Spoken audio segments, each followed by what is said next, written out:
NEET paper leak मामले थमने का नाम नहीं ले रहा है। इस मामले को लेकर आज सत्ता दल पार्टी के नेता सुप्रियो भट्टाचार्य ने कहा कि 3 बीजेपी शासित राज्य जैसे बिहार, गुजरात और राजस्थान पर आरोप लगाते हुए उन्होंने कहा कि वहां के बीजेपी के लोग देश के बच्चे के भविष्य के साथ खिलवाड़ कर रहे हैं। आज उन्होंने प्रेस कॉन्फ्रेंस कर सारी बातों पर बातें रखी और कहा कि इस पूरे मामले पर उच्च स्तरीय जांच होना चाहिए। क्या कुछ कह रहे हैं सुप्रियो भट्टाचार्य, चलिए हम आपको सुनाते हैं। 4 तारीख को देश में लोकसभा का परिणाम भी निकला और एनटीए के द्वारा जो प्री मेडिकल एग्ज़ाम होता है, नीट जिसको हम लोग कहते हैं, उसका भी रिजल्ट निकला। हम सब यहीं बैठे हुए थे तो अचानक मालूम चला कि रांची का एक मेधावी जो परीक्षार्थी थे उनको 720 में 720 नंबर मिला। एक बारगी से ये गर्व का विषय हम लोगों के लिए था कि हमारे इस शहर का नाम पूरे देश में बहुत गौरवपूर्ण तरीके से सामने आया। लेकिन कुछ ही देर के बाद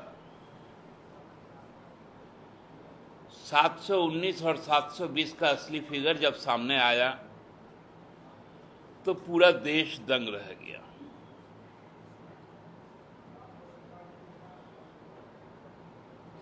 कुछ लोग चुनाव के आपाधापी में भूल गए थे कि उस वक्त बिहार में, गुजरात में, राजस्थान में 3 जो भाजपा शासित राज्य हैं, इन तीनों जगह पर पुलिस ने नीट के पेपर लीक प्रकरण में कई लोगों को गिरफ्तार किया।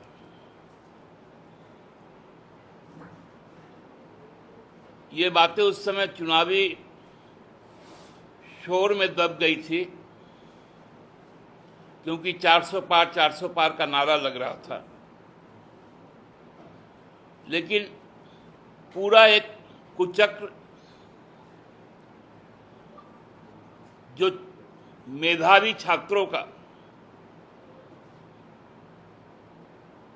भविष्य का बेड़ा पार कर रहा था, उस पर किसी का ध्यान नहीं गया। 23 लाख बच्चे 17 से 18 साल की उम्र के,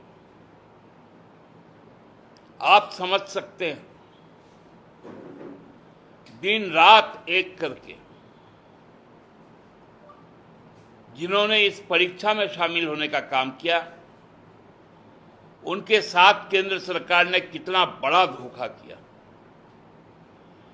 कितना बड़ा भ्रष्टाचार किया। उनका पहला भ्रष्टाचार 4 तारीख को ही 2 बार सामने आया। एक जब सेंसेक्स लुढ़का 30 लाख करोड़ रुपए का बाजार का भ्रष्टाचार, और नीट का जब रिजल्ट निकला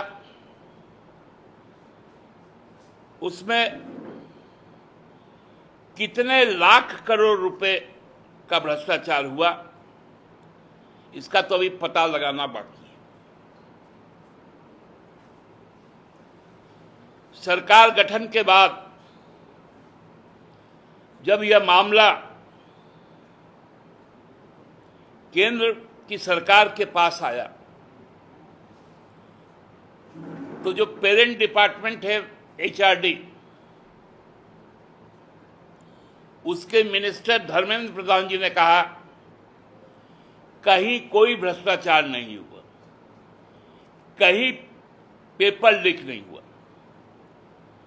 लेकिन उन्हीं के शासित राज्यों के पुलिस ने इसको एस्टैब्लिश किया कि पेपर लीक हुआ, लोग पकड़े गए। एक एक पेपर 30 लाख से लेके 1-1 करोड़ में बेचा गया।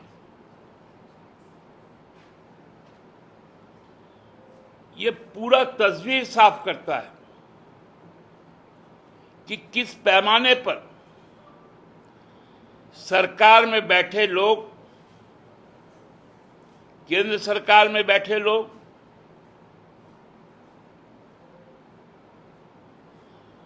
और उनके जो संपोषित दलाल गैंग है, खासकर जो कोचिंग संस्थान चलाते हैं, उन्होंने किस क्वांटम में इस काम को करने का काम किया। और ये सभी लोगों का लिंक कहीं ना कहीं गुजरात या राजस्थान से जुड़ा हुआ है। कोई भी बाहर के स्टेट के लोग नहीं है।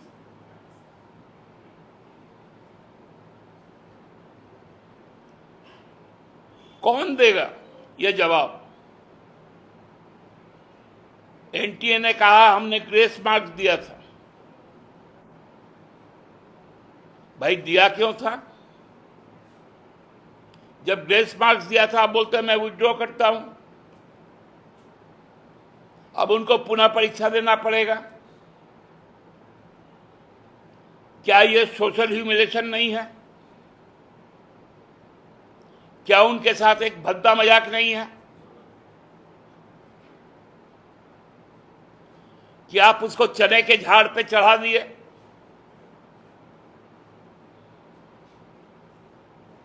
अब बोलते फिर से एग्जाम देना है।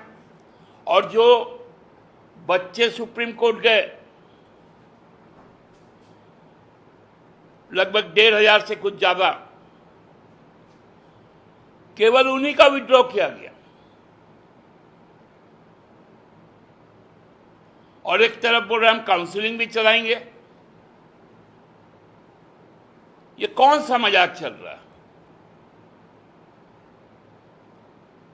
क्या इससे गुणवत्तापूर्वक समाज में डॉक्टर आ पाएंगे क्या? चिकित्सक आ पाएंगे क्या? तो भविष्य को हम किसके हवाले कर रहे हैं? जब आपके पास इंफ्रास्ट्रक्चर नहीं, आप क्यों लेते हैं इतने इतने बच्चों का एग्जाम? और विगत 10 वर्षों में मोदी के शासनकाल में 41 बार पेपर लीक हुआ। और सभी पेपर लीक, उसमें 17 बार यूपी में हुआ विगत 7.5 वर्षों।